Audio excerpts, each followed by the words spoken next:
राम राम भाई। देखिए, ये जो चैप्टर पढ़ाने जा रहे हैं, यूज ऑफ देयर और इट, ये हम पढ़ा दिए हैं। फिर कमेंट में एक लड़का ने लिखा है कि पीछे से पढ़ाइए आप कमेंट में। इसलिए मैं शुरू कर दिया यूज ऑफ देयर। इसका अर्थ समझ लीजिए। पहले समझने से पहले कुछ जान जाइए। बड़े भाग से मानुष का तन मिला है, और छोटा चाहे बड़ा हो, हमें अपने कर्तव्य को करना चाहिए। फल देने वाले प्रभु हैं। हिंदू धर्म हो चाहे मुस्लिम धर्म हो, इस्लाम धर्म हो, दोनों धर्म में एक ही बात कहा गया है। क्या बात कहा गया है? क्षितिजल पावक गगन समीरा, अपंच रचित अधम शरीरा। तुलसीदास जी ने रामचरितमानस में यही लिखे हैं। शरीर जो है 5 तत्वों से बनी हुई है, और कुरान में यही बात लिखा गया है कि क्षितिजल पावक गगन समीरा, अपंच रचित अधम शरीरा। उसमें भी लिखा गया है। ईसाई धर्म में जाए तो ये भी लिखा गया है। और सबका निचोड़ गई कि ईश्वर एक है। ईश्वर एक है, जिस भी नाम से पुकारे। फिर यहाँ आकर हम भेदभाव क्यों करते हैं? मैं ये पूछना चाहता हूँ, क्यों भेदभाव करते हैं? सब एक ही हैं। यहाँ पर देखिए, यूज ऑफ देयर, पहचान। जिन वाक्यों में किसी बात का होना या न होना पाया जाए तथा वास्तविक कर्ता नहीं होता है, वहाँ हम देयर का प्रयोग करते हैं। देयर का अर्थ वहाँ है, वहाँ हम देयर का प्रयोग करते हैं।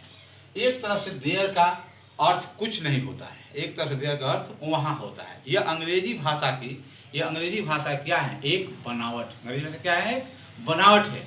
और बनावट है, और इसका अंग्रेजी में अनुवाद करने का नियम यही है कि प्रेजेंट टेंस में देयर के साथ देयर इज धन इज या आर का प्रयोग करते हैं। माने कर्ता के अनुसार। एक वचन है तो इज का प्रयोग करेंगे, बहुवचन है तो आर का प्रयोग करते हैं।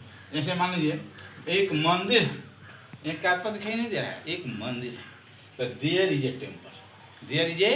टेम्पल है, कर्ता के रूप में प्रयोग हैं।